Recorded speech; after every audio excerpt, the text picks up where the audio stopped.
et maniable entre les mains de Dieu. Et voici sans tarder, voici le thème, le sujet de ce matin. Nous allons méditer dessus. On l'a déjà vu ici une fois, mais on va le revoir. C'est à cela que Dieu nous appelait en disant travaillons pleinement à notre salut en 2000 et pour cette année 2025. Certes, l'année 2024 n'est pas finie. Le travail de 2024 n'est pas fini. C'est jusqu'au bout, jusqu'à la dernière seconde. On doit travailler pleinement pour lui sur cette terre jusqu'à la dernière seconde, frères et sœurs. C'est pourquoi ce passage nous éclaire dessus dans Philippiens. Il nous dit ainsi, mes bien-aimés, comme vous avez toujours obéi, travaillez à votre salut avec crainte et tremblement, non seulement comme en ma présence, mais bien plus encore maintenant que je suis absent. Car c'est Dieu qui produit en vous le vouloir et le faire, selon son bon plaisir. Faites toutes choses sans murmurer ni hésitation. Et nous disons Amen. Frères et sœurs, en tant que croyants sauvés par sa grâce, ou par la grâce, nous devons travailler à notre salut jusqu'à la fin. Et sachez-le, si nous ne le faisons pas, nous risquons de perdre notre salut que nous avons reçu. Parce que très souvent, il y en a après le baptême, le parler en langue et autres, se disent c'est acquis. Rien n'est acquis sur la terre. Vous êtes d'accord avec moi? Je parle même pour les baptisés de longue date. Rien n'est acquis. Tant que tu es sur la terre, tu dois te battre pour ton salut. Tu dois le garder. Car le plus dur, c'est de garder ce que nous avons reçu. C'est peut-être pour certains facile de recevoir. Mais garder ce que nous avons reçu, c'est pas évident. C'est pourquoi la Bible nous exhorte à garder notre couronne, que personne ne puisse te l'arracher. C'est ainsi qu'il est dit, ce sont les violents qui s'emparent de quoi? Ah oui. Parce que si tu n'es pas violent, en esprit et en force, en foi, le monde va te balayer. Et ce qui va t'aider à tenir, c'est d'être un travailleur. Parce que dans la société, il y a des paresseux. Dans la vie de chaque jour, il y a des paresseux. Dans l'église, il y a des paresseux. Il y en a qui sont paresseux partout. Non, tu dois être un bon ouvrier. Car Dieu cherche des vrais ouvriers. C'est pourquoi nous allons voir comment travailler à notre salut selon ce passage, ce contexte. C'est vrai qu'on aurait pu dire plusieurs choses, mais il est important d'aller à l'essentiel. Et c'est ce qui va nous permettre de doubler de vigilance. Amen. Comment travailler à notre salut selon ce passage, ce que nous venons de lire? On va essayer de le décortiquer. J'ai noté en s'approchant pleinement de Dieu, en marchant toujours dans l'obéissance. Vous savez, en travaillant avec crainte, il faut, et en travaillant sans murmure et sans hésitation. Parce que les murmures, ça va vite. Et regardez ce qu'a écouté le peuple d'Israël. Quand ils sont mis à murmurer, et ils ont cessé de combattre dans la foi et de marcher, de travailler pour leur salut. J'espère que ce n'est pas le but. Amen. Alors, il nous dit, en s'approchant pleinement de Dieu, pas à moitié. Parce qu'il y en a qui font l'habitude de faire les choses à moitié. Vous avez peut-être expérimenté, parents, quand on demande les enfants de faire des choses, ils le font toujours à moitié en espérant, mais il faut l'autre aussi. Demande à l'autre. J'espère que ça ne se passe pas dans l'église. Lorsque nous devons faire quelque chose pleinement, on va dire, hé, sœur Antenne, frère un tel, pasteur, il fait rien, on va lui demander. Mais si on vient te demander, mais c'est fréquent, hein, tu sais. Bon, peut-être nous, on était enfants, on était ados. Hein? Je me rappelle, j'avais une sœur, la grande sœur, quand ma mère lui demandait quelque chose, elle ne disait pas non. Elle allait chercher la plus petite, elle dit, va faire ça. Est-ce que ça, c'est travailler pour Dieu? Hein? Il y en a pour travailler pour Dieu, ils vont chercher plutôt des gens qui travaillent pour eux. Ça ne veut pas dire qu'on travaille pour un pasteur. Le pasteur travaille aussi. On doit travailler pleinement ensemble pour Dieu. Et pour cela, on doit s'approcher de lui. On doit s'approcher des travailleurs.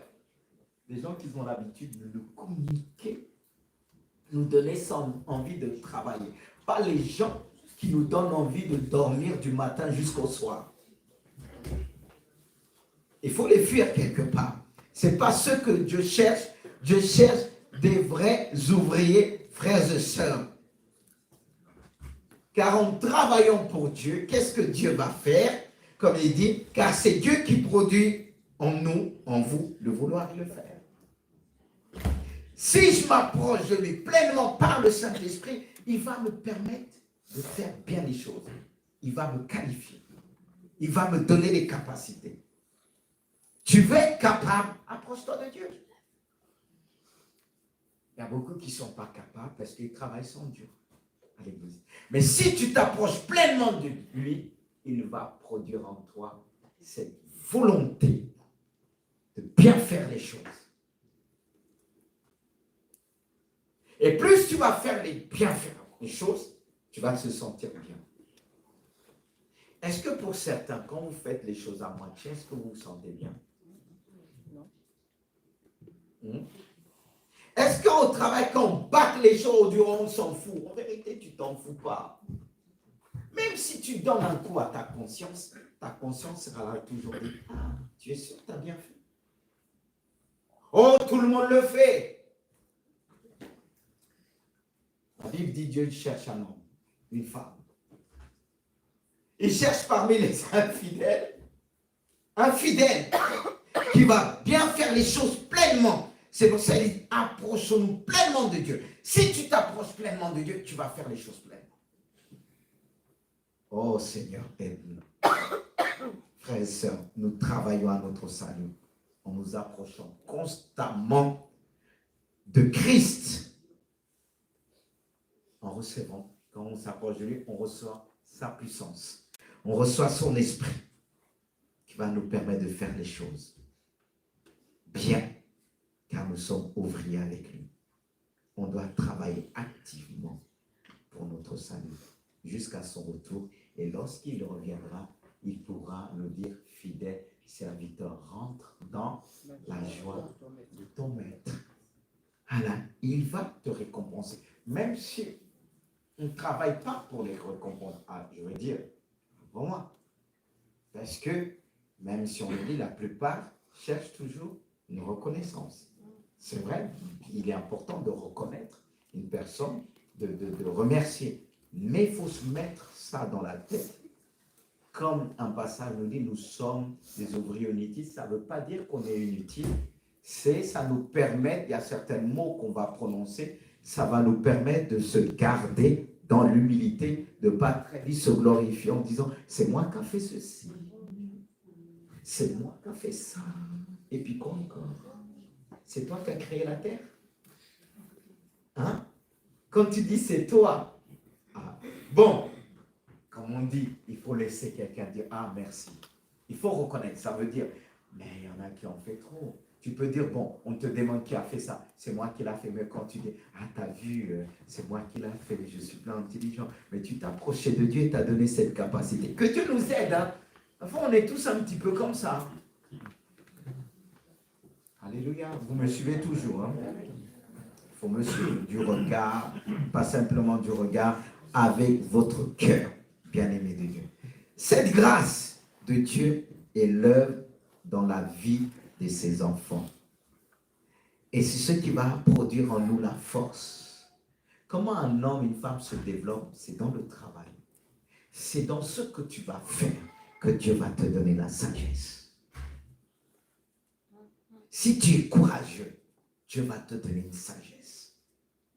On ne va pas t'appeler simplement femme forte, homme fort, mais homme de sagesse.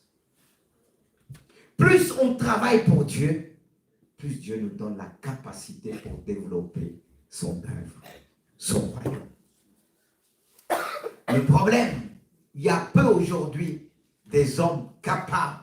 Il y a plus des hommes qui parlent bien. Mais des hommes qui parlent moins et qui démontrent dans les faits, il y en a peu. Quand je parle des hommes, je mets aussi les femmes. Comme quelqu'un a dit, avant de dire, il faut être. Avant de faire, il faut être. Et de dire aussi, si je fais avant que je parle, l'action va parler. Que Dieu puisse nous donner cette grâce. Il est dit aussi, comment travailler notre salut? Je dois travailler en marchant toujours dans l'obéissance. C'est ça le problème. Hein? Il y a un passage qui dit, c'est le prophète Samuel, en mémoire bonne, disait à ce roi Saül, mieux vaut encore l'obéissance qu'un sacrifice. Ça ne veut pas dire qu'il essaie de dire qu'il ne faut pas du tout de sacrifice. Mais l'obéissance a sa place. Parce qu'il y a ceux qui sacrifient des choses, mais il n'y a pas dans leur cœur cet état d'esprit de soumission et d'obéissance. Parce que dans cette obéissance que Dieu présente devant nous, on doit retrouver un esprit de soumission, d'amour. Ce qui va nous aider à bien obéir, c'est dans la manière que nous allons faire les choses. Est-ce que je le fais de tout mon cœur? Parce que Saül, à un moment donné, son cœur n'était plus. On pouvait dire, il a sacrifié. Comme dire, j'ai apporté des sacrifices pour Dieu. Il dit, mais tu as apporté. Est-ce que ton cœur est avec moi? Est-ce que tu obéis pleinement, mon frère? Pour travailler, je reviens à notre salut, nous devons résister au péché en obéissant à Dieu. Obéir au désir du Saint-Esprit en nous. On obéit facilement à nos désirs. Je veux ceci. Je vais me faire plaisir. Je n'ai rien contre. Mais je me réfère toujours à ce passage qui dit tout est permis, mais tout n'est pas édifié. Tout est permis, mais tout n'édifie pas. Mais la parole de Dieu édifie. Et quand Dieu dit quelque chose, quand on le fait, ça va nous édifier. Même si au début, on ne voit pas la chose, on dit c'est dur, mais il est Dieu qui donne la force. Quand on travaille pleinement pour Dieu, certains vont dire on se donne beaucoup. Si tu te donnes beaucoup pour Dieu, il va renouveler tes forces. Le problème, quand certains disent ceci, je travaille beaucoup pour Dieu, je me donne beaucoup pour Dieu, je suis fatigué. Peut-être que à un moment donné, tu as essayé, c'est vrai que c'est dans l'homme, faire du travail que Dieu ne t'a pas demandé. Et là, tu vas t'épuiser inutilement. Mais quand tu travailles pour Dieu, quand bien même tu es fatigué, il te donne la force. N'est-ce pas, il dit, il renouvelle la force à celui qui est fatigué. Il donne la vigueur à tous ceux qui tombent en défaillance. Dieu nous donne la force. Et aujourd'hui, à cause de ce manque de soumission, obéissance, quand on s'observe, on voit que beaucoup sont fatigués. Regardez, on travaille beaucoup pour le monde. J'ai rien contre. On travaille loin pour beaucoup. Et quand on arrive, il y a peu de place pour Dieu. Et quand on est fatigué, on dit Dieu, Dieu. Mais est-ce que c'est Dieu qui nous a donné ce travail à perpète? Je ne dis pas qu'il faut démissionner demain. Prie Dieu parce que tu risques de dire, ah, j'ai démissionné par la foi, je vais trouver à côté un travail. Non. Mais il y a des choses qu'on s'est dit, ça va se faire. On est fort. Après, avec le temps, on se rend compte que c'est dur. Mais, malgré tout, essaye de travailler pour Dieu, tu vas voir. Comment Dieu, malgré tout, il nous garde. J'ai connu, je me rappelle à l'époque, quand j'ai commencé à prêcher le ministère, je travaillais à fond aussi à l'extérieur, parce que c'est pour ça, prier pour les hommes de Dieu qui travaillent en même temps, qui puissent laisser se donner à fond pour l'œuvre de Dieu, parce qu'on pense que les hommes de Dieu travaillent que le dimanche, prêcher et tout ça. Non, non, non, non. Détrompez-vous. On est capable de se lever la nuit. Même Dieu est capable de nous réveiller. C'est la plus dure des vocations. Le travail, même l'apôtre Paul l'a dit. Et on pense que c'est ça, on regarde comme ça, on voit la personne parler devant la... Non, non, non, non. C'est pas facile. Mais Dieu renouvelle toujours. Il renouvelle toujours ses serviteurs. Le problème, pourquoi beaucoup sont fatigués aujourd'hui dans la maison de Dieu, parce que beaucoup travaillent très, très peu pour le Seigneur. Et le très peu, et le travail du monde, ce que nous faisons, la maison et tout ça, les enfants, ça prend plus la place. On donne un peu de place avec Dieu. Ah ben, comment tu vas pas être fatigué encore plus? Mais si tu travailles pleinement pour celui qui dit ne sommeille ni ne dort, il va te renouveler même pour si tu dois te coucher. Parce que si Dieu te dit, travaille pour moi, on l'a expérimenté, même vous l'avez expérimenté. Il y a des jours où vous avez dormi très tard, mais vous avez fait des choses pour Dieu. Prier, jeûner, mais quand vous êtes réveillé, le lendemain, il y a une force. On l'a expérimenté, Patrice l'a expérimenté. Le lendemain, quand on faisait le jeûne et la prière, veiller, ben, il travaillait. Est-ce que tu étais fatigué? Dieu, il faut le faire confiance.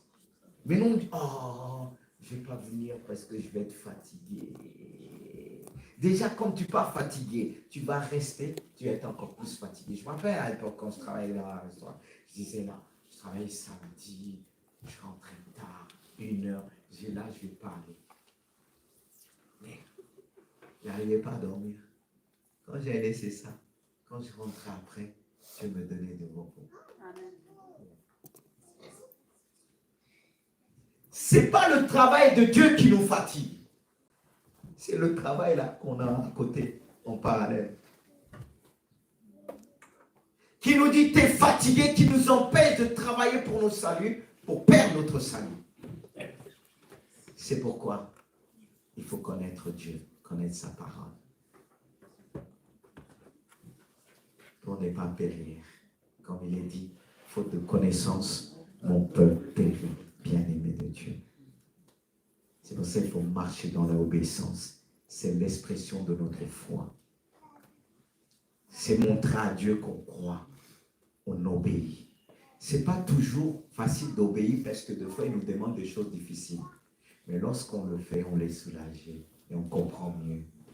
Dieu veut nous confier les choses, mais est-ce qu'on est obéissant? On pense passer toute une nuit dans la prière, c'est l'obéissance. Il y a d'autres qui prient beaucoup, mais ils n'obéissent pas. L'obéissance, c'est quelque chose. C'est vraiment l'expression de notre foi. On croit et je le suis. Je crois et je réponds à son appel. Je crois et je fais ce qu'il me demande. Car obéissance, c'est faire ce qu'on nous demande. Mais toi, tu dis que tu crois en Dieu, mais tu n'obéis pas. Quand il te dit va à droite, tu vas à gauche. Quand il te dit va à gauche, tu vas à droite. Après, il ne faut pas s'étonner. Quand tu viens, tu dis ah, Seigneur, je veux travailler pour toi. Mais quel patron qui va prendre quelqu'un qui n'obéit pas? Vous connaissez un patron, il voit tout de suite, tu ne vas pas obéir, il va te prendre. Et on veut que Dieu nous prenne dans tous les domaines, qu'il nous parle dans tous les domaines. Or, tu n'as pas démontré ton obéissance. Tu n'as pas montré ta foi par l'obéissance. C'est ça. La foi aussi, c'est de faire ce que Dieu nous demande simplement, et beaucoup ont du mal. Et ça passe par peut-être quelqu'un, ton père, ta mère, qui te demande quelque chose simplement. Mais comme, s'il te demande, tu fais comme ma grande sœur, tu vas chercher la petite sœur. Vas-y. Qu'est-ce qui va se passer après? Et il y en a même qui disent oui, hein. Mais après, tu dis, lui, il m'a dit oui. Il n'a pas fait du tout. Mais en fin de compte, il t'a dit oui, comme ça, tu le laisses tranquille. Alléluia. Vous savez, il y a beaucoup de chômeurs. Pas dans le monde, il y a encore plus de chômeurs dans la maison de Dieu. Il y a des gens qui pleurent, il y a du chômage. Mais c'est les responsables d'église qui devaient pleurer. Il y a plus de chômage dans l'église. Vous n'êtes pas d'accord avec moi? On peut suivre, il y a un rassemblement, on va être tous là, on va dire, ah, c'est des travailleurs, mais c'est des chômeurs qui sont assis. Je ne dis pas que vous êtes des chômeurs spirituels, à vous devez vous évaluer chacun, que chacun puisse s'éprouver devant Dieu, se dire, Seigneur, est-ce que je suis toujours au chômage dans ta maison? Parce que vous savez, dans la société, il y a des personnes qui préfèrent être au RSA. On dit, ça leur suffit. Il y en a qui travaillent un mois, ils s'arrêtent 2 mois. Un qui travaille 1 mois, il s'arrête 3 mois. Il y a un qui vient 1 mois à l'église, on ne le voit plus 2 mois. Non? Mais comment vous voulez que le royaume de Dieu avance? Ça a avancé par notre travail. Une nation peut avancer grâce aux travailleurs. Mais on pense qu'on peut arriver, on dit, ah, Paris, il y a du monde, il y a la circulation, c'est tous des travailleurs. La plupart, c'est des chômeurs, ils aiment bien se promener. Et il y en a beaucoup qui aiment bien venir, marquer leur présence, se promener à l'église. Comme ça, le Saint-Esprit va passer à un côté, va me donner ma bénédiction. Non! Il ne doit pas avoir des chômeurs dans la maison de Dieu. C'est pour ça qu'il faut avoir un cœur obéissant. Et quand on va obéir, il dit, obéis à Dieu, résiste au diable, il fera loin de nous. Dans quel sens? Vous allez comprendre. Si je suis un travailleur, je travaille là où il faut. Et je suis à l'heure. Quelque part, mon esprit va être occupé pour le travail, pour des bonnes choses. Mais quelqu'un qui est au chômage, 24 sur 24, bon, il y en a qui ne peuvent pas, ils cherchent, hein, mais si tu cherches avec Dieu, tu vas t'ouvrir les portes. Mais mon esprit va aller dans tous les sens. Mais si je travaille, j'obéis à Dieu, naturellement, je vais résister à Satan. Parce que je suis occupé. Un jour, au début de ma conversion, il dit, comment tu fais? Tout simplement parce que je n'étais pas au chômage avec Dieu, je ne voyais pas le temps passer. Mais si tu travailles, tu vas compter le temps, tu vas, ah, c'est long. Je m'ennuie. Est-ce que les vrais travailleurs s'ennuient avec Dieu? Pourquoi tu t'ennuies aujourd'hui? Parce que tu acceptes ton chômage. Et je parle du chômage spirituel. Parce que tu es tellement bien au chômage que ta Bible, tu l'as laissée loin. Mais c'est ta Bible qui va t'aider comment trouver le travail pour Dieu, savoir qu'est-ce que tu dois faire. Mais si tu as laissé tout, n'est-ce pas, quand on doit aller à l'entretien, on se prépare pour décrocher le travail, pour être bien positionné. Et comment on fait avec Dieu? On s'approche de la Bible, on s'approche pleinement de lui.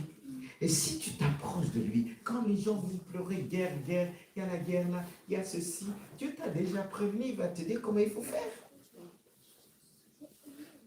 Il y en a qui paniquent, c'est encore rien là. Pour toi, c'est la guerre là.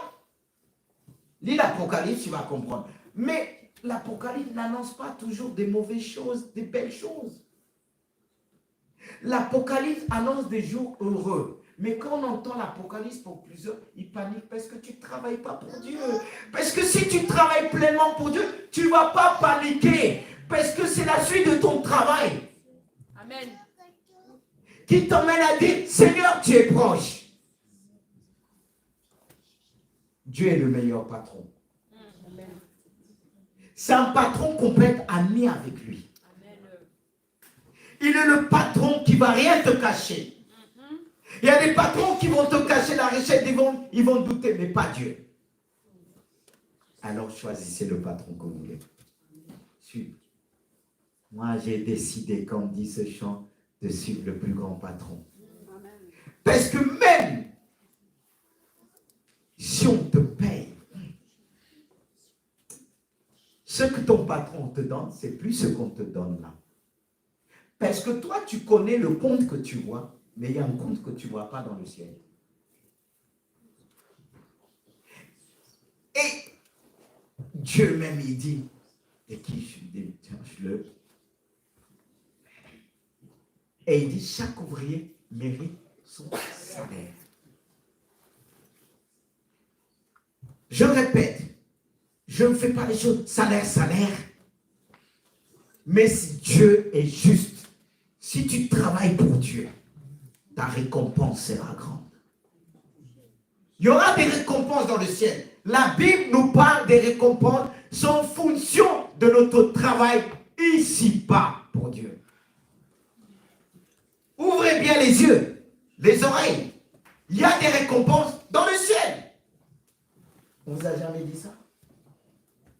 Si on ne vous a jamais dit ça, c'est que vous n'avez jamais lu la Bible. Ou bien vous avez lu vite fait, vous êtes passé. Il y a les récompenses, c'est par rapport à notre vie sur la terre, lorsqu'on a donné notre vie à Dieu. Quand on parle du tribunal de Christ, c'est par rapport aux récompenses. Pour les bons ouvriers, ceux qui ont travaillé pour Dieu, ils ne sont pas contentés. Ah, je suis baptisé à 17 août de l'Hénincourt. J'ai mon passeport pour le ciel. Ce n'est pas un passeport, hein? C'est ton cœur avec Dieu. C'est ton travail avec Dieu. C'est ce que Dieu regarde. Et je me rappelle, il y avait une année, j'étais fatigué. Et vous voyez, quand on travaille pour Dieu, il y a les combats, il y a tout ça. Il peut arriver, on est fatigué. Quelqu'un m'a téléphoné à ce moment-là, de Gournay, qui n'est même pas, je ne sais pas si on peut dire elle est convertie, mais je sais qu'elle m'a dit une chose. Elle m'a dit ceci, quand elle parlait, elle s'est mise à parler, elle dit, moi je ne sais pas si je quitte ici, comment je vais me présenter devant Dieu, je n'ai rien fait pour lui. Mais elle m'a dit, mais toi, je ne dis pas pour l'homme, ça m'a encouragé. J'avais besoin d'entendre une parole. Le fait qu'elle m'a dit ça, ça m'a redonné la force. De dire, ah non Seigneur, je ne veux pas que ces pensées m'emmènent au chômage. Parce que dans le monde du travail, il y en a d'autres quand ils sont en colère. C'est des bons travailleurs, ils claquent la porte. Je m'en vais. Et ils se mettent au chômage à cause de la colère. Ça peut arriver dans la maison de Dieu. Quelqu'un, des gens qui occupent des postes, disent, on m'a dit ça, ils claquent, je suis au chômage. Et ils se mettent au chômage. Et il dit, ils vont trouver ailleurs. On vit dans un monde, quelqu'un, on lâche vite fait, on dit, on va trouver ailleurs. Et c'est la même chose qui se passe dans les églises. Oui, cet esprit du monde, elle est là, elle dit, oh, le pasteur n'a pas vu mon talon, hein, mais je vais vous montrer le talon. Mais ce Dieu qu'on sert, deux fois Dieu, quand on vient avec nos talons, Dieu nous présente la chaise d'abord. Pour bien nous former, pour voir comment on va raisonner à l'intérieur. Parce que ce n'est pas tout d'avoir des capacités, c'est d'avoir les gérer avec humilité. C'est pourquoi Dieu veut nous former, bien-aimés de Dieu, en marchant pleinement dans l'obéissance pour Dieu.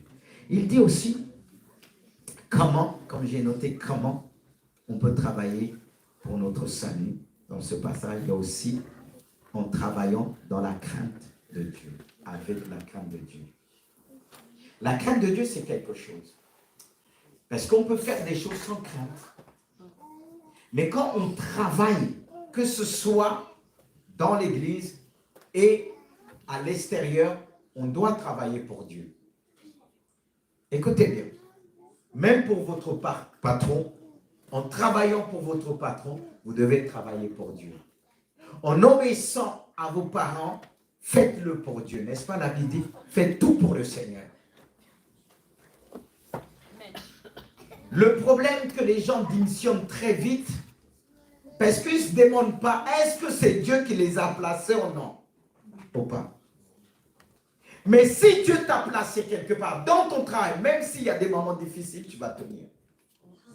Le problème, beaucoup ne travaillent plus avec Dieu. Dans ton travail, c'est vrai que tu dois faire les choses pour Dieu. Tu dois fuir le chemin dans la maison de Dieu. Mais dans le monde extérieur, tu dois travailler avec Dieu. Amen. Pour ton patron. Et il verra la gloire de Dieu. Mais le problème qui se passe aujourd'hui, je ne parle pas du monde, même dans le monde chrétien, on change très vite. Ça ne nous plaît pas, on dit, Dieu m'envoie, on met Dieu partout. Il faut sonder. Même quand Dieu nous parle, il faut sonder. Qui peut dire qu'il n'a pas lutté avec le doute? Mais quand ce n'est pas de Dieu, pour certains, c'est là qu'il dit c'est de Dieu. À moins que tu as reçu le don de la foi à ce moment. Mais le don de la foi n'est pas permanent, comme le don de guérison. Le don de foi, c'est croire à ce qui dépasse l'entendement des hommes, à l'impossible. Mais on ne l'a pas toujours. Bien-aimé de Dieu. Mais le diable nous pousse à avoir, soi-disant, ce don de foi quand ce n'est pas de Dieu. C'est pourquoi la première chose qu'il faut faire, comme je l'ai noté, s'approcher pleinement de Dieu dans tout ce que Dieu te donne. Prends-le avec Dieu. Travaille avec Dieu et pour Dieu. Et si tu travailles avec Dieu et pour Dieu, Dieu ne va pas laisser qu'on te trompe. Oui. Qui peut tromper Dieu? Personne. Si Dieu le permet qu'on te trompe, c'est pour te former. Ne prends pas ça pour un échec. Parce que Dieu le permet cela, parce qu'il t'a dit chuchoter, mais tu l'as fait quand même. Mais quand il t'arrive, cela t'arrive plusieurs fois, dans ton travail, tu vas t'arrêter, tu vas interroger ce Dieu et tu vas travailler avec crainte. Mais qu'est-ce que veut dire travailler dans la crainte, avec la crainte de Dieu? Mais bien-aimés du Seigneur, c'est quoi la crainte? J'ai noté, c'est l'expression de notre dévotion, de notre amour, de notre force pour Dieu. Frères et sœurs. Et j'ai noté, en effet, le salut accompli à travers Christ doit susciter en nous une crainte et un tremblement. C'est-à-dire, c'est pas quand on emploie le mot trembler, ça ne veut pas dire la peur. C'est-à-dire qu'on ne veut pas faire les choses de travers pour Dieu. On marche dans l'humilité. On est là, on tremble devant Dieu. Comme cette femme qui venait toucher le vêtement de Jésus. Et quand Jésus l'a dit, qui m'a touché? Elle tremblait. C'est-à-dire, elle avait la crainte de Dieu. Ça ne veut pas dire qu'elle avait peur. Elle avait cette crainte. Et cette crainte doit nous faire trembler en nous. Inciter à se détourner du mal. C'est-à-dire à s'éloigner du mal. Et si je travaille avec crainte, avec cette crainte de Dieu, je vais me détourner du mal. Et tout ce que je vais le faire dans cette perfection par l'aide du Saint-Esprit. Je vais m'éloigner du mal, frères et sœurs. C'est ainsi qu'il est dit dans Proverbe 3,7, ne sois pas sage à tes propres yeux. Crains l'Éternel et détourne-toi du mal. Et on a besoin de travailler pour Dieu avec cette crainte de ne pas faire les choses à moitié. Parce que quand tu fais les choses à moitié ou que tu abandonnes, la Bible dit, celui qui abandonne est semblable à celui qui détruit. Et le fait que tu abandonnes, tu laisses tomber, tu fais à moitié, tu le fais mal. Mais si tu as la crainte de Dieu, tu vas aller jusqu'au bout. Combien même les autres laissent tomber, toi tu vas dire, pour Dieu, je le fais pour Dieu. Mais si tu ne fais pas les choses avec cette crainte de Dieu, tu vas abandonner. Parce que l'homme fidèle, qui le trouvera? Oh la femme, il y a très peu. Et comme par hasard, quand tu fais les choses pour Dieu, les gens vont dire, mais Tu es toujours là. Tu n'as pas de maison. Il n'y a que toi qui le fais. Mais si tu as la crainte de Dieu, tu m'as dit, je le fais pour Dieu. Je vais jusqu'au bout. Je ne fais pas les choses à moitié. C'est pour ça qu'il faut garder. Il faut garder notre salut par la crainte de Dieu. Parce que ce n'est pas facile. Ça peut être quelqu'un même entre nous dans la maison. Ton mari ou ta femme va dire, ouais, toi c'est tout le temps le pasteur, tu viens simplement à l'église. Mais ça peut résonner dans ton cœur, dans ta tête. Il n'a pas tort quand même. Je ne dis pas, deux fois c'est vrai qu'il peut avoir trop, mais on est là entre nous, on peut s'encourager. Moi, deux fois, je travaille avec les frères et sœurs, j'ai dit, bon, rentre à la maison, ton mari n'est pas converti pour aussi veiller. Parce qu'on a vu des gens qui étaient pas sages, continuellement, ils restaient prier jusqu'à 24 heures. Quand tu leur disais, rentre, pasteur, je reste là, je veux la bénédiction. Quelle bénédiction? Il faut équilibrer. Je comprends, il faut équilibrer. Parce qu'il y en a qui passent tout leur temps, ça en est aussi des divorces. Le pasteur, il est là pour veiller. C'est pour ça, certains, quand ils sont venus, comment leur mari était touché, quand ils m'ont dit, tiens, il y a le mari, j'allais leur dire bonjour. J'aurais pas dit, mais c'est quand on te voit. Non. Le fait de dire bonjour, avec l'amour de Dieu, travailler avec l'amour de Dieu, avec le respect, ces personnes sont venues. J'ai donné conseil à des sœurs, dit, viens à l'église. Mais la plupart des gens disent, viens à l'église, parce que quand tu viens à l'église, tu es tout seul. Mais quand il y a ton mari, tu veux te sentir accompagné, tu le fais pour toi. Ne soyez pas comme ça. Que ton mari ou ta femme demande cela pour Dieu. Amen. Pas pour toi. C'est là que Dieu nous éprouve. Regarde, comme est-ce pasteur, comment Dieu nous a éprouvés. Deux fois, il nous demandait des missions, la femme restait tout seule. Deux fois, ma femme restait enceinte 3 jours, j'étais parti. Mais j'ai prié Dieu, tu vas faire en sorte que je sois présent le jour de l'accouchement, que moi-même je sois à l'hôpital et Dieu honoré. Amen. Dieu est fidèle pour ceux qui sont fidèles. On dit, ben non, mais quand tu dis Seigneur, je vais, parce que tu me demandes d'aller, mais je sais que tu vas m'honorer. Comme à une époque dans mon lieu de travail, j'étais présent, mais le jour, fidèle avec Dieu, à Dieu, fidèle dans mon travail. Un jour, j'avais besoin de jours. Ma patronne m'a donné des jours gratuits, 2 jours. Tu es fidèle. Ton patron, par la grâce de Dieu, il est capable de te donner des jours. Moi qui ai travaillé durement dans la restauration, c'était impossible d'avoir mes week-ends. Le chef voulait bloquer. Dieu a fait en sorte qu'il ait prié, il est parti en vacances. Le patron il est venu un jour, je te donne. Et quand le chef est arrivé, il faisait une tranche parce que c'était pas possible. C'est là qu'on travaille plus. Mais moi, j'ai vu avec mon Père qui est dans les cieux, parce que je dis, je vais être présent le week-end pour te servir. Certes, il y a des métiers, ça demande d'être là. Mais moi, le travail pour Dieu était plus important. Depuis que j'ai donné ma vie à Dieu là, j'étais à son heure. Avant même, j'étais à l'église parce que bon, je ne suis pas marié.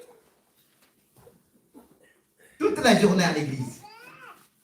C'est pour ça, profite de ton célibat pour travailler à fond pour Dieu. Au lieu de dire, Dieu donne-moi une femme, donne-moi un mari. Est-ce que tu as déjà travaillé pour Dieu? Tu veux que Dieu te donne le meilleur. Tu as travaillé pour Dieu? Si Dieu ne t'a pas répondu pour l'instant, parce que tu dois travailler. C'est là que tu vas apprendre à te connaître, tu vas te découvrir. On se découvre à travers le travail. Parce que quand on fait mal, on se corrige. Quand tu travailles, tu fais quelque chose mal, tu vas corriger. Mais si tu ne fais rien, tu es tout le temps au lit, tu vas corriger quoi? Tu vas corriger le lit, les couettes? Non! Mais il y a un âge, hein? Tous on a vécu. Il y a un âge, comment appeler cet âge? C'est l'âge de paresse. Hein? Vous avez connu ces moments, les ados? Qu'un ado, il a la capacité de dormir du matin jusque... C'est vrai, c'est le lendemain, quoi. Elle a dit, oh non, mais c'est un âge, s'il n'y a pas les parents, c'est chaud. Béni soit Dieu, mais il y a un âge, c'est comme ça. Il y a un âge, Ça, c'est l'épreuve de la paresse. Il y a des périodes quand tu dis, tu veux faire quoi de ta vie? Oh. Il n'y a pas de but.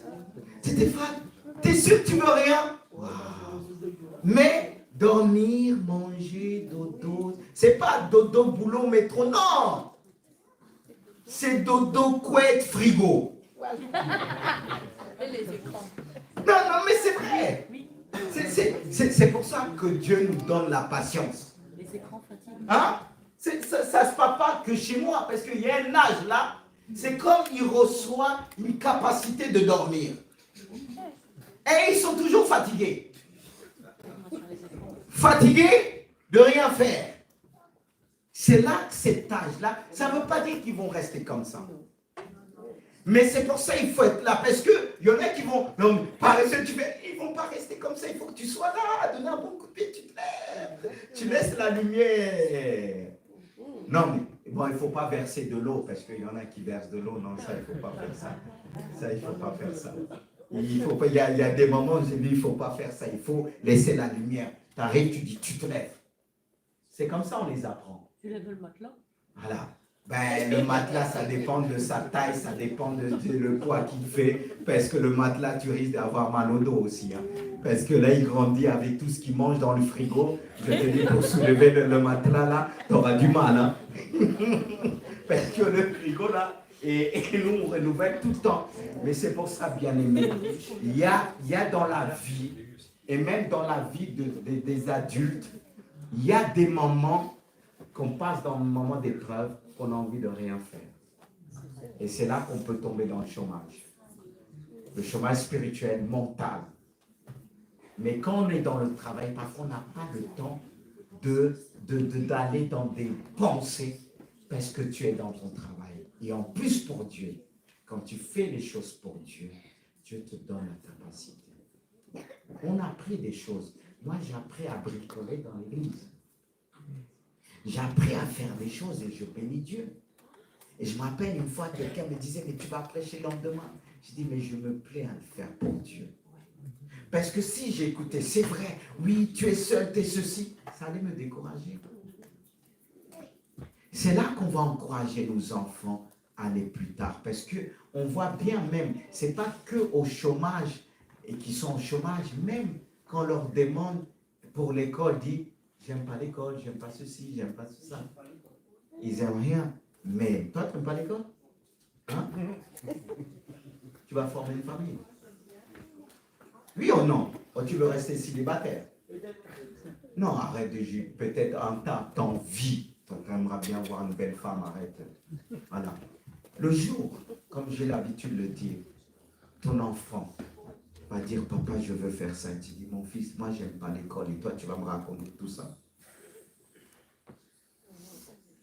C'est ce conseil que tu donneras? Mais pourquoi il est obligé si tu n'aimes pas l'école? Non, ce n'est pas la vie. C'est toi qui dois le donner dans la vie. Parce que si tu ne donnes pas envie d'entrer, il va se... Parce que la vie d'aujourd'hui, là, qu'on vit là, c'est pas comme avant. Hein. Tu pouvais travailler facilement sans diplôme. Hein. Et ils ne veulent pas faire de n'importe quoi. Ah oui, Quand tu lui dis, il y a ça. Ophélie qui était là le jour, elle l'a dit, aujourd'hui, elle fait des choses qu'elle n'a pas envie. Si elle savait. Exactement. C'est une façon de fuir. En plus, à ton âge, tu ne devrais pas dire ça. À ton âge, tu dois conseiller les plus jeunes, dire, regardez, aujourd'hui, je tourne, je me balade, je veux quelque chose, parce que même si tu as des compétences, comment ils vont le voir? Pour qu'est-ce qui va parler? C'est le CV que tu vas déposer. Qui va parler. Mais il faut que le CV soit garni. Parce que savez-vous que quand vous allez assurer plusieurs, vous prenez en assurance, ils vont voir qu'est-ce que vous faites dans la vie. Si c'est la manutention, des travaillures, tu vas payer plus d'assurance. Est-ce que vous le savez?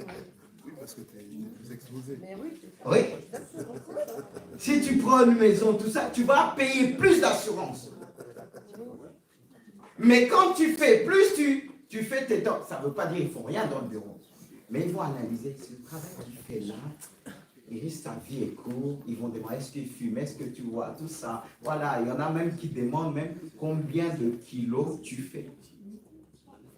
Pour faire leur calcul au niveau des assurances. Donc, il y a des codes dans ce monde-là. Et pour dire, comme je l'ai dit vendredi, de dire,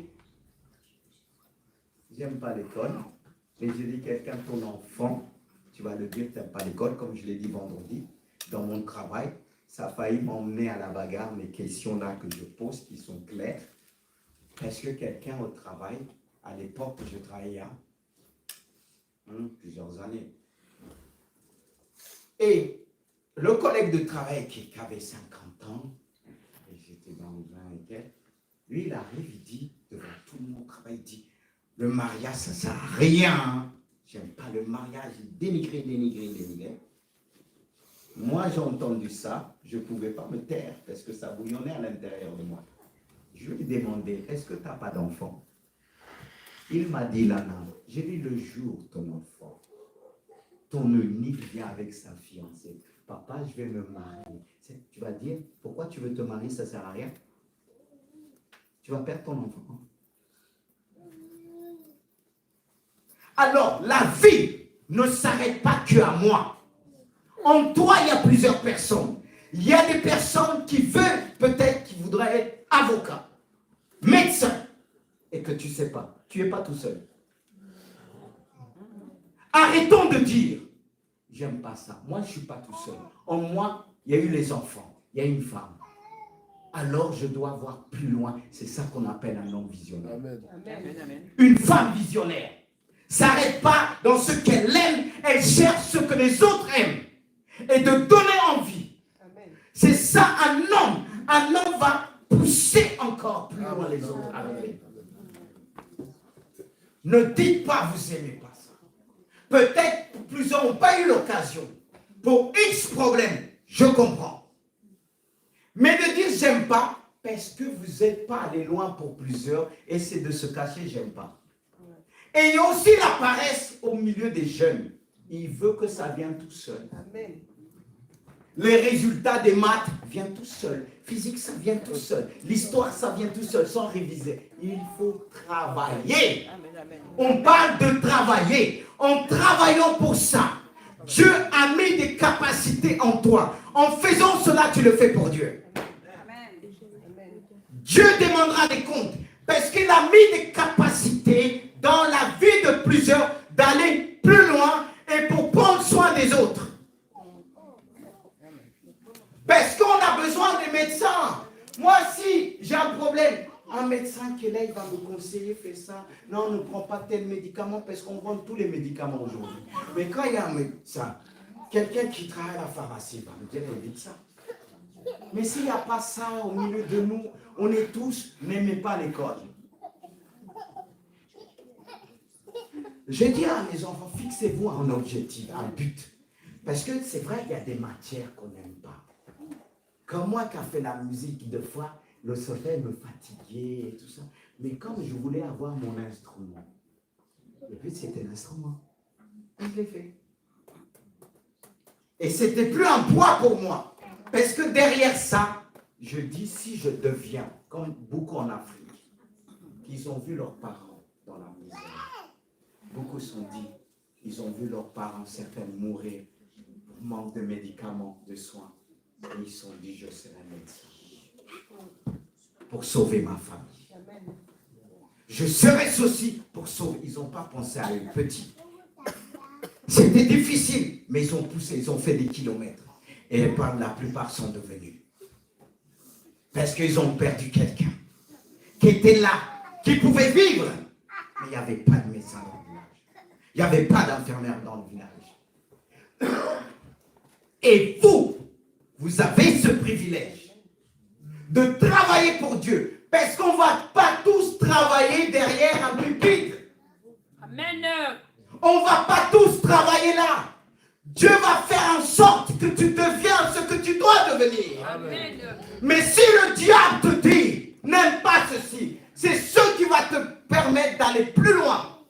Ne t'arrête pas sur la matière que tu n'aimes pas. Arrête-toi d'abord sur ce que Dieu a mis en vision dans ton esprit depuis ton enfance. Car tous ici, les plus jeunes qui sont devenus paresseux, quand ils étaient petits, ils disaient, je ferai ceci. Tous. Même les enfants que je demande qui disent, il n'y a pas ceci. Quand ils étaient petits, ils disaient, je serai ceci. Mais quand ça grandit, le monde, le système étouffe cette foi. Ce zèle qui leur donnait cette force d'aller jusqu'au bout. Il faut quelque chose qui va nous motiver, qui va nous dire, je vais travailler pour Dieu. Moi, quand je dis je travaille pour Dieu, parce que je dis Dieu fait des miracles. Dieu fait des miracles.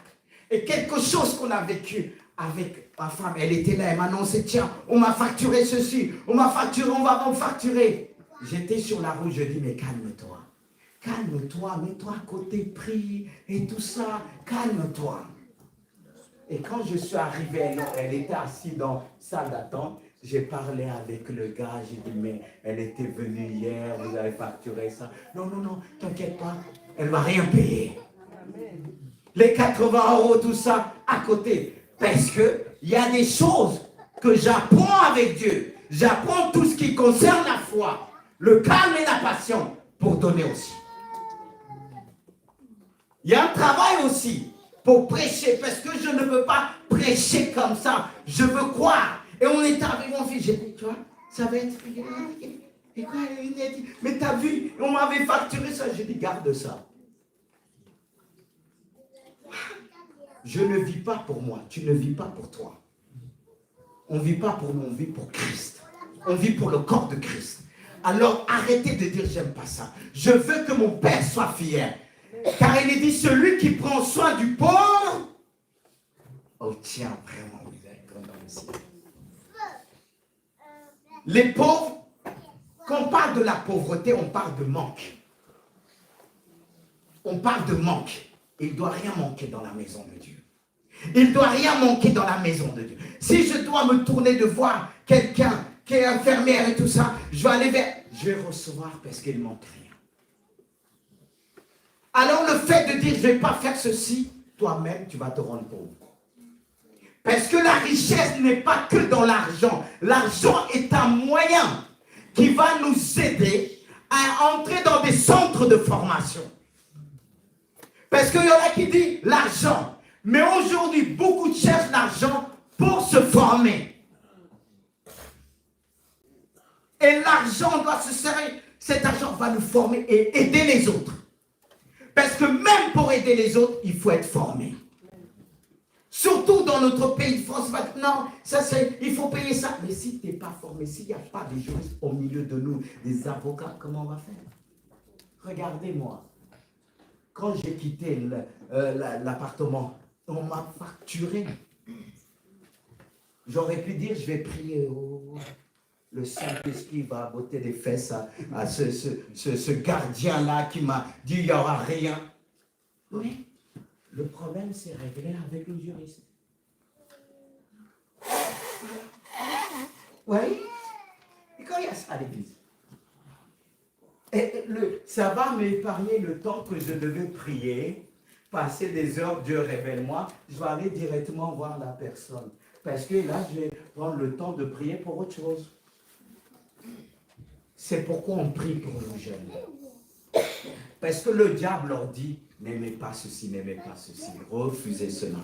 Et marchez avec cette crainte de Dieu. Parce que regardez, la crainte de Dieu, c'est de dire, écoutez-moi bien, les jeunes, adultes, moi je me dis ce que j'ai, c'est Dieu qui me l'a donné. Alors je dois bien utiliser cela, pas simplement pour moi. Et je dois chercher encore, découvrir ce que Dieu a mis en moi pour mieux aider autour de nous. Regarde nous jeunes, ils parlent de Dieu à l'extérieur. Ils emmènent des gens à l'église. Mais c'est cette connaissance de Dieu qui va leur permettre, pas simplement la Bible, aussi le serviteur qu'ils ont en face d'eux et les parents qui cherchent Dieu. Il y a une connaissance, il y a un travail. Il y a un travail de mon côté qu'on me dit, voilà, tel jeune. Et il y a des jeunes qui étaient en contact avec eux, qui m'appellent, ils ont besoin de parler. Et c'est grâce aussi, j'ai appris. J'ai appris. Et ce que j'ai appris, Dieu me permet de l'apporter et de recevoir d'eux. Parce que deux fois même, regardez, quand j'ai besoin de faire des recherches dans mon portable, tu vois, quand je vais voir mes enfants, tac, tac, tac, vite. C'est pas bien ça. Alors s'ils deviennent des ingénieurs informaticiens, c'est encore mieux. Amen. C'est encore mieux. C'est pour ça qu'on dit, je dis, ne dites jamais ça. Parce qu'on a connu des gens aujourd'hui, on a 45 ans, des gens qui pleurent aujourd'hui. Allez jusqu'au bout. Si vous avez besoin de prière, on va vous en poser les mains au nom de Jésus. Si vous avez besoin de jeûne et prière, on va jeûner ensemble. Alléluia. Vous dites pas amen les gens. Ah, ça, jeûne et prière. Ils vont dire maman et papa fait pour moi. Il y a des jeunes quand ils ont fait vraiment le jeûne et prière. Ils ont vécu des choses. Parce que regardez, je dis, il y a un de mes enfants, à l'époque, il jouait au tennis. Je ne glorifie pas parce que vous avez aussi... Il perdait. Il est venu me voir. Je dis, tu connais, tu sais ce qu'il faut faire. Va dans un coin, tu pries. Et il l'a fait. Et paf, il est remonté, il a gagné sa coupe. Hein? Alors, si moi on me dit, oh, prier, c'est rien, j'ai fait la théologie, j'aime pas prier, j'aime pas ceci. Non. Alors on a besoin d'eux aussi. On a besoin de vous aussi. Ça ne veut pas dire qu'on ne doit pas que recevoir du Père. Le Père doit recevoir du Fils et de la fille. Que Dieu nous bénisse. Et j'avance. J'ai dit en travaillant dans la crainte, c'est ça. Et en travaillant sans murmure et sans hésitation. C'est l'expression de notre intégrité et fidélité. L'œuvre de la grâce en nous dépend toujours de notre intégrité et fidélité. C'est très, très dur. Écoutez bien, tout le monde. Quand on est fatigué, on a tendance de murmurer. On dit, mais pourquoi c'est toujours moi? Dans nos enfants même, il y en a qui étaient motivés. Comme on leur disait plus eux, ils disaient, pourquoi pas l'autre? Parce que toi, tu réponds vite, ça ne veut pas dire qu'on laisse l'autre. Parce que tu es comme ça, continue comme ça. Parce qu'entre dans la famille, souvent on va dire, ah non, c'est toujours moi. Tu t'es jamais dit ça? Hein? Oui, et ça peut décourager, c'est pour ça qu'on veille. Même le paresseux, deux fois, on dit, mais vas-y. Parce que ça peut décourager tout le monde. Mais ne te décourage pas parce que l'autre ne fait rien. Sinon, on ne sera pas là. Ne fais pas ça. Fais pour Dieu. Si tu dis, je fais pour Dieu, ça va changer. Mais si tu commences à murmurer, c'est pas bon.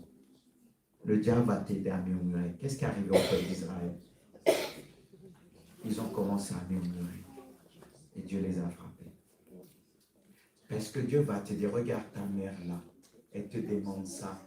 Parce que tu étais toujours disposé. Parce que le temps qu'elle va demander à l'un et l'autre, l'autre va attendre 1 heure pour répondre. Mais toi, tu répondais vite. Alors, si on sait que la personne répond vite, est-ce qu'on va perdre le temps pour demander à celui qui va répondre à 3 heures du temps? Parce qu'il y a des choses, tu es pressé. Tu vas dire la personne qui est toujours là tout de suite. Ça ne veut pas dire que tu vas oublier l'autre. À un moment que tu vas être moins pressé, tu vas dire l'autre fait tout.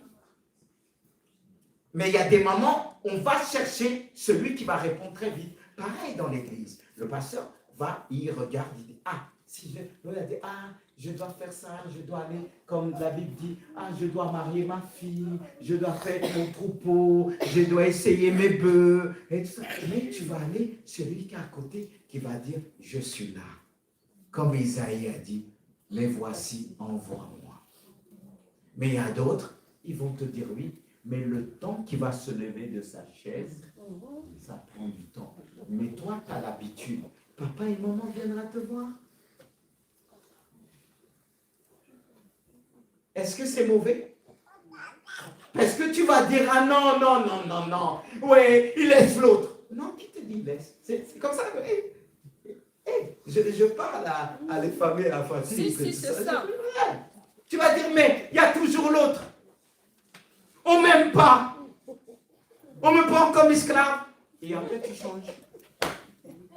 À cause des murmures. Tu dis, je vais être comme l'autre, comme ça c'est mieux. Mais est-ce que quand tu étais comme tu étais, est-ce que tu avais les mêmes récompenses? Non.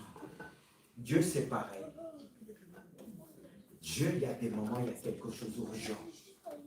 Il sait s'il vient te voir. Tu vas tout de suite. Mais l'autre, c'est pas qu'il va dire non. Mais le temps qu'il te ah, je suis fatigué. Quand il te dit je suis fatigué, c'est comme s'ils avaient travaillé toute la journée. Et pourtant, toi qui as travaillé toute la journée, maman, c'est pour que Dieu nous donne la patience. Parce que sinon, tu risques de crier. Tu dis, mais qu'est-ce qu'elle dit? Elle dit, elle est fatiguée, elle vient se lever de son lit, elle est fatiguée. Son lieu de repos, elle est fatiguée. Moi, je viens de sortir du travail. Mais si tu écoutes aussi, tu vas la fracasser aussi. Il faut dire, Dieu béni. Alléluia. Mais toi qui continues, parce que fais-le, la conscience de l'autre là, elle va pas être bien. Parce que tu auras la récompense. On récompense aussi. Parce que moi, celui qui fait vite, quand il me demande quelque chose, je fais vite aussi. C'est comme ça. Je vais vous dire une chose. Un pasteur disait comme ça, il travaillait avec des fidèles. Hein? Des fidèles qui étaient là. Mais il faisait quelques erreurs. Mais les gens étaient là. Mais est-ce que le pasteur allait poignarder l'autre? Non, il se servait de ses erreurs pour se corriger, aller loin. Est-ce que la personne est là? On connaît son cœur. Tu ne vas pas faire des erreurs, toi qui es toujours là, on ne va pas tenir vraiment compte. Et l'autre dit, oui, elle fait des erreurs. Mais non, parce qu'elle travaille pour Dieu. Et ton travail corrige tes erreurs. Et les gens vont te présenter, elle a fait ça. Dieu ne va pas voir ça. Il va voir ton cœur, ton respect. Et pendant les autres disent, on ne comprend pas, elle fait aussi des erreurs. C'est pas qu'il il corrige d'une manière naturelle. Et des gens qui travaillent avec nous, on corrige d'une manière naturelle. Il comprend, on n'a pas besoin, il le prend pas mal. Mais un paresseux va le corriger. Il risque de même te maudire. Est-ce que vous êtes toujours avec moi? Amen. Ne te décourage pas parce que Dieu cherche des vrais ouvriers. Beaucoup, malheureusement, ont abandonné parce qu'ils ont regardé aux autres. Parce qu'il y a plus de paresseux que de personnes courageuses. Il y a plus dans la société. Ça existe dans toutes les familles. Hein. Même en tant que père, on se bat que personne ne soit paresseux. Moi, je veux dire, c'est un temps.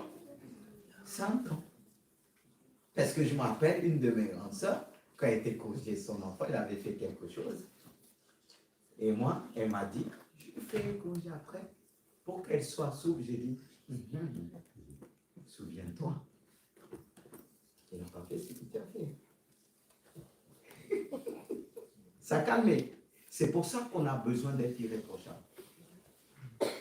Quand les enfants vont chercher, on va s'en donner envie. Qui ne vont pas fuir, dire, oh, lui, il n'aimait pas ça. Parce qu'après, quand on dit, mais ils vont dire, mais toi aussi. Moi, sur ça, je veux qu'ils sachent que je suis un homme qui a courage. Et ils vont faire de même quand on va être des hommes. C'est là parce que la paresse va partir. Et je le crois. La paresse va partir. Ça dépend de nos parents, comment on le gère.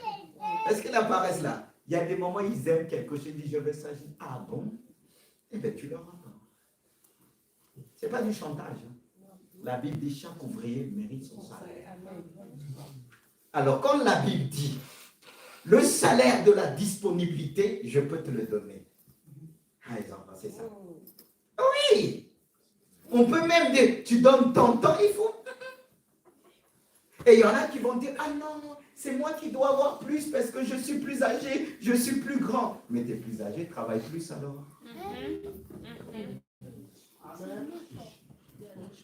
Ah oui! C'est toujours les plus grands qui travaillent pas en plus. Ah oui! Ah oui! Tu veux plus? Parce que quand il y a moyen de dire, ah non, c'est pas normal. Tu veux plus? Donne l'exemple. Il n'y a pas de problème. Elles sont là. Je leur dis, ah, bien, ils entendent. Parce qu'en même temps que je parle à niveau, je parle au secret. Hein. Moi, je suis dit, hein, quand j'ai dit, ah, après, comme par hasard, tu vois, bon, on aime bien les mamans. Hein. Alléluia. Amen. Mais les enfants, là, ils sont terribles. Hein. Ils nous ont bien étudiés. Tous les mamans ne sont pas comme ça. Mais ils vont voir les mamans gentilles. Pour obtenir. Ben, c'est pour ça qu'il faut la mère et le père. Pour obtenir. C'est pour ça qu'on a besoin d'être. Ah, parce que les enfants, là, écoute, on peut s'embrouiller. Hein. Ah oui. Est-ce que deux fois qu'on est paresseux, mais on s'est bien parlé aussi Mais Dieu, il récompense parce que travailler pour le ciel, bien aimé de Dieu. Parce que moi, je dis, Seigneur, je veux ce château-là que tu m'as montré. Je veux travailler. Je ne veux pas que le château soit vide. Je veux de l'or, je veux du diamant, je veux tout. Mais il y a un prix à payer. En travaillant pour tes parents, qui soient, regardez, je vais vous dire une chose, les jeunes. Est-ce que les jeunes peuvent m'écouter? Surtout si tu sais que ta mère, ton père prie. Quand tu fais quelque chose pour ta mère, ton père, quand ça touche, elle élève la main vers le ciel. Elle dit, vois Seigneur, souviens-toi. C'est des bénédictions. Parce que même à un moment, il faut faire les choses en bon moment. Imagine un parent fatigué arrive pas, l'enfant arrive, même si l'enfant fait des bêtises après, le père va se souvenir ce qu'il avait fait le Dieu quelques années. Il dit, Seigneur, je veux comprendre, comme Jésus a dit. Et Seigneur, pardonne-leur, ils ne savent ce qu'ils font. Et toi, tu vas dire à Dieu, non Seigneur, c'est la bêtise de la jeunesse, mais il est comme ça. C'est que les fréquentations, tu vas prier. Et ça touche. Pareil, de fois, je me rappelle des gens qui étaient là, un bon moment, que j'étais pas. Quand ils sont venus, j'ai crié à Dieu. J'ai dit, Seigneur, ouvre une porte. Il y a d'autres que Dieu a donné du travail comme ça. C'est quand un père crie, vous ne savez pas, c'est quoi? Et être présent, travailler pour Dieu. Dieu va, comme tu es un bon ouvrier, Dieu va t'orienter vers une personne qui avait besoin de ce monde et cette personne va te bénir. Parce que Dieu va te bénir à travers une autre personne, à travers tes parents. Tu ne vas pas demander quelque chose. La plupart jeunes qu'on vous a donné les parents, vous n'avez pas demandé. Vos parents vous ont donné. Mais quand tu n'as pas fait, elle va donner mes contre-cœurs. C'est pas bon. C'est pas bon. Mais ne faites pas pour les séduire, attirer quoi de bon cœur. Faites tout pour le Seigneur de bon cœur. Et j'ai appris avec Dieu, avec la famille de foi. C'est vrai qu'on a connu ce moment de paresse, mais faire les choses de tout cœur à mes grandes sœurs. Et de fois, je dis, on ne me voit plus, j'étais pas là. Mais quand j'entends leur part, il a fait quelque chose à tel moment, et ils ont gardé ça. Faites tout pour le Seigneur. Priez que Dieu nous sépare de cette paresse. Ça peut nous empêcher d'avoir des choses au bon moment que Dieu voulait nous donner. Comme, regardez Samuel. Samuel était un jeune. Il entend une voix, il aurait pu dire, ce vieux Élie, il perd la tête. Il s'est levé 3 fois. Il n'a pas murmuré. Il n'a pas dit les vieux. Il n'a pas dit les parents. Parce qu'on en dit les parents fatiguent. Les parents. Mais est-ce qu'on sait comment les parents se fatiguent pour nous? Ils courent à gauche, à droite pour leur enfant. Tout pour gagner. Qu'est-ce qu'une mère ne va pas faire pour son enfant, même quand elle est malade? Mais quand on te demande lave une assiette, tu murmures. Franchement. L'assiette là. On a lavé des tonnes d'assiettes. On a nettoyé vos couches. Changé le... On ne disait pas. Et quand on envoie un changer, c'est sale. On a nettoyé des fesses. Tu veux payer? C'est le plus doux. Est-ce que, en tant que parent, on va dire, j'aime pas nettoyer les fesses? Mais toi, l'école, c'est pas les fesses. Et même quand on nettoyait l'enfant là, le pipi encore faisait d'arroser comme...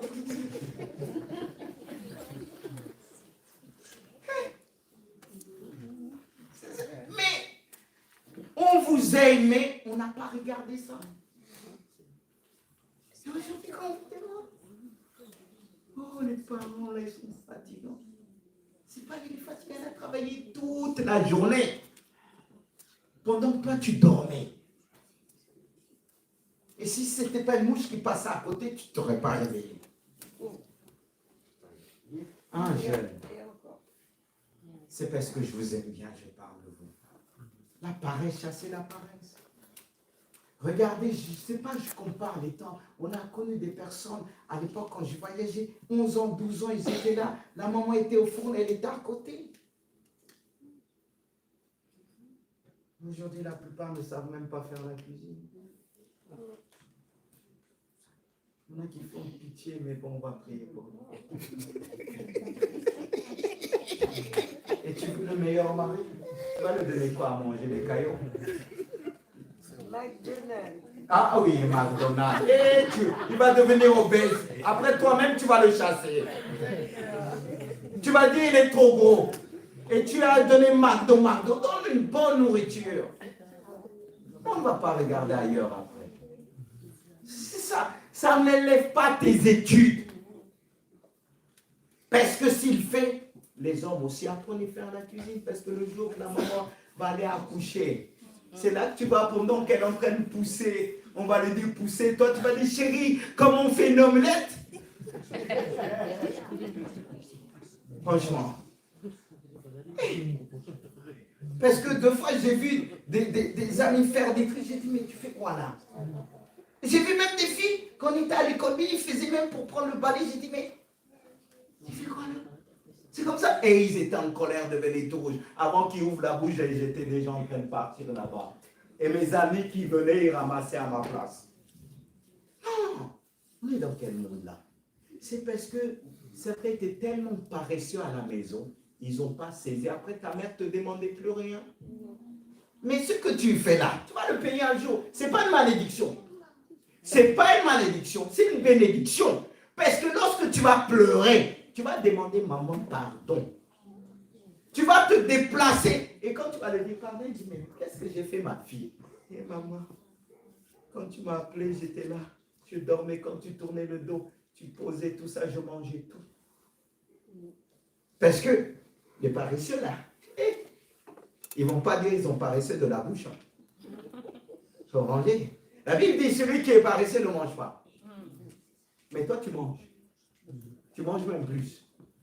Et tu ne veux pas faire. Jeunes, on a besoin de vous. Un jour, on va demander tous les jeunes gars de faire des plats. Ne dites pas à maman, parce qu'il y en a beaucoup qui, les gâteaux, disent bon gâteau. Ah, c'est maman qui l'a fait. Je ne veux plus entendre ça. Hein. Sinon, je ne vais pas manger le gâteau que vous emmenez. Je veux les gâteaux que vous allez emmener là. Qu'on dit c'est vous qui avez fait ces gâteaux. Et on aimerait bien un jour que les jeunes préparent eux-mêmes les agapes. Amen. Non, il nous aide déjà, il sert. Mais on veut les pousser encore plus loin. On veut les pousser plus loin. L'église est un lieu de formation. Hein? L'église est un lieu de formation. On les forme d'abord. Alléluia. Ah, avant de préparer ta peur de... C'est en travaillant qu'on apprend. Comme ça, il y en a qui vont goûter. Moi, je viendrai manger après. Amen. On va remercier le Seigneur. Merci pour ce temps que Dieu nous donne. Est-ce qu'on peut se mettre debout? Remercie Dieu. On veut travailler tous ensemble, main dans la main. L'union fait la force. On veut travailler avec nos jeunes, nos enfants, tous ensemble. Et je bénis Dieu ce qu'ils font pendant les agapes. Ils sont là, mais moi je veux encore plus d'eux. Alléluia. Seigneur, nous voulons te dire merci. Merci pour ta présence. Merci pour ton amour. Merci pour ta parole.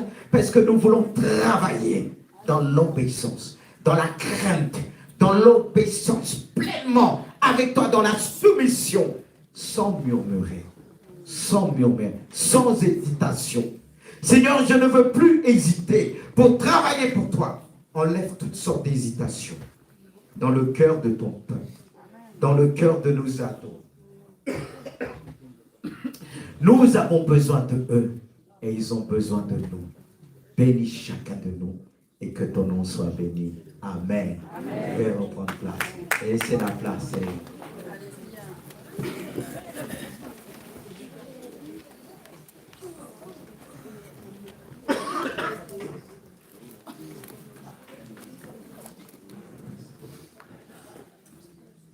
Amen. Le Seigneur soit béni. Vous avez été bénis. C'était le jour des jeunes. Amen. Vous avez eu votre réunion de jeunesse. Ça marche. Bon, on va continuer dans les annonces. Piano, c'est bon? On peut démarrer. Voilà. Il y a personne qui nous visite ce matin. Je ne peux pas l'oublier. Ah, je bénis Dieu, je vois la maman. Est-ce qu'elle m'a vu? Je ne sais pas s'il s'agit de moi. On parle de toi, on parle de toi. Elle est tellement attachée à cette église que quand elle part en Martinique, Guadeloupe, elle revient toujours. Je suis arrivée hier et ce matin aussi. C'est chez elle. Amen. Que Dieu te bénisse en nom. Voilà. On a besoin des mamans. Hein. Mais David, on a besoin des mamans. Hein. Énormément. Voilà. Voilà. Je vais avancer. Mon père ne marche plus. Je vais demander à Kevin m'aider. Voilà. Voilà, c'est bon. Donc, vous connaissez déjà notre programme habituel, hein, 5h et 20h les vendredis. Voilà. Et est-ce que vous allez avancer? On va finir. Voilà, restons là. Est-ce que vous vous souvenez du prophète Éden? Vous vous souvenez de lui? Il nous a tout dit. Il s'est avancé dans le royaume de Dieu. C'est avancé. On bénit Dieu parce qu'on l'a eu ici. C'était cette année ou l'année dernière? L'année dernière. C'était l'année dernière. C'était pas, Oh là là. c'était pas déjà très en forme. Mais il n'était pas hyper dur. Voilà. Il avait dit son âge. Sa femme est plus âgée qu'un enfant. Il a quel âge? Il avait quel Je ne âge? sais pas trop, mais il paraissait, c'est la maladie qu'il a beaucoup Oui, affaibli. parce que la femme est plus âgée que lui. Voilà. Donc, il Quand je souffrait dis ça, je déjà. ne dis pas qu'il ne faut pas. Hein, mais... Voilà, mais elle est plus âgée là. C'est vrai qu'elle Il avait prophétisé presque à toute l'église. Amen. Ah, merci vraiment. Ah oui, oui. Vous étiez là, n'est-ce pas? On a eu tous notre bénédiction. Je pense à Tierno, je pense à Rosemary, je pense à Arline même et son mari. N'oubliez pas ce qu'il a dit parce que tel que je connais chacun, j'ai dit c'est vraiment ça. Moi-même j'ai confirmé. Hein, parce que vous avez confirmé, n'est-ce pas?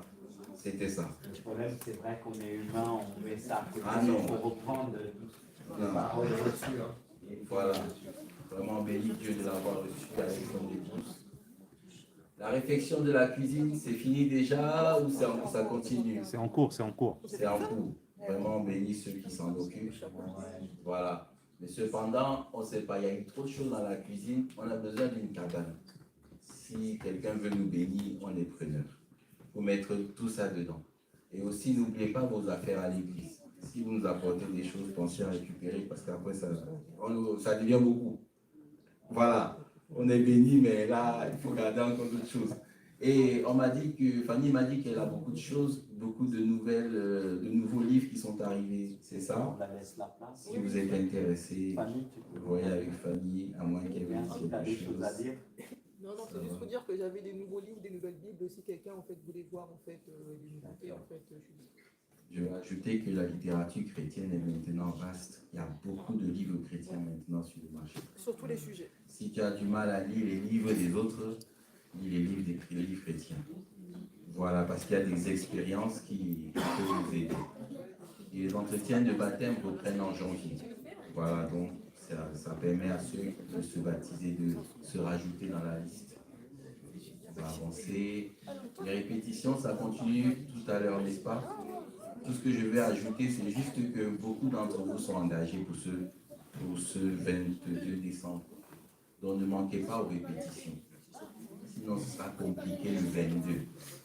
Hein? Si tu as besoin de ton père, de ta mère pour t'amener, appelle à tes parents que tu es engagé. Parce que c'est un engagement. Hein. Donc ne prends pas les engagements ici à la légère. Même si tu es jeune, tu t'es engagé, Dieu t'attend. Et nous aussi on t'attend le jour là. C'est travailler pour Dieu. C'est travailler pour Dieu. Ce n'est pas de s'amuser. Si tu as dit je vais faire ceci, Dieu note, son ange note là-bas quelque part, il t'attend le 22. Voilà, c'est pas pour te mettre la pression, il va t'accompagner. Ne la prends pas à la légère, Dieu va t'aider. Amen. Et le 31, nous on vous demande d'inviter autour de vous. J'ai fait un petit sondage, mais j'ai compté presque 20 personnes dans l'église. C'est 20 personnes qui viennent le 31 ici. C'est ça? Ou bien vous n'avez pas encore positionné votre 31, vous attendez que l'oncle ou la tante qui est à Paris confine de vous recevoir avant de refuser ici, de valider là-bas. Je ne sais pas. Maintenant, on a besoin de savoir combien de plats de nourriture on va préparer. Hein? Pour pas qu'il y ait trop de reste. N'est-ce pas? Et Fanny est déjà en train de collecter, justement, elle va passer vers vous, que vous puissiez préparer des choses pour le 31. Pour qu'on mange ensemble, ce sera un bon moment de communion fraternelle et ce sera un temps prophétique aussi. On a déjà donné les temps, on a déjà donné un peu comment ça va se passer. Voilà, c'est un temps prophétique où on est richement béni en 2 temps. Si tu as prévu des choses après, on finit cette première partie ensemble, puis après tu continues ailleurs. Voilà. Amen. Et si vous connaissez des gens qui n'ont nulle part où aller, le Seigneur les reçoit le 31 ici. Je dis nulle part où aller. On est ici, on va les accueillir. Tu me dis quelque chose, Mélodie? Oui, j'ai ajouté que pour le 22 décembre, vous avez dû voir le message de Sylvie sur le groupe. En fait, s'il y en a certains qui voudraient nous aider par des fournitures ou même financièrement pour acheter des petites choses qui restent, ça sera le bienvenu. Et aussi, on a besoin de quelques témoignages, que ce soit enfants, ados, adultes, pour faire un petit montage, en fait, des témoignages de guérison, des délivrance. On a déjà pensé à quelques personnes, mais s'il y en a qui veulent, n'hésitez pas à nous approcher. Dieu a fait quelque chose pour toi cette année, on a besoin de ton témoignage. Moi, je vais le récupérer en aparté, on va faire un petit montage derrière, on va présenter ça le 22. Amen. C'est fini, Maëlys. Voilà, c'est tout pour les annonces. On va prier le Seigneur. Que l'ennemi ne vole pas cette parole trop par-dessus. Surtout dans le cœur de nos jeunes qui ne volent pas, qui ne se découragent pas. Seigneur, nous te bénissons. Merci de nous avoir parlé encore ce matin. Merci pour ce culte que tu as reçu de notre part. Merci de nous avoir encouragés encore ce matin. Merci. Tu nous demandes de travailler à notre salut, de travailler sans murmure, avec crainte et tremblement, de travailler sans hésitation. Tu cherches des gens disponibles pour ta maison. Seigneur mon Dieu, nous te bénissons. Merci de nous avoir accueillis dans ce lieu. Merci de nous avoir transformés.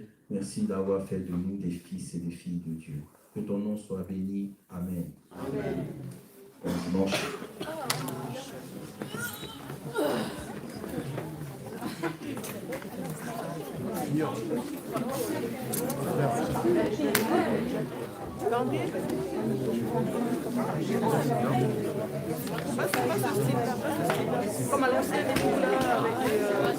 Maman!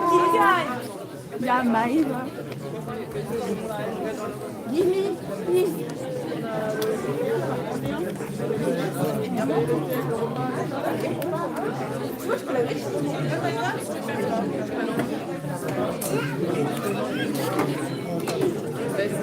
Allons-y.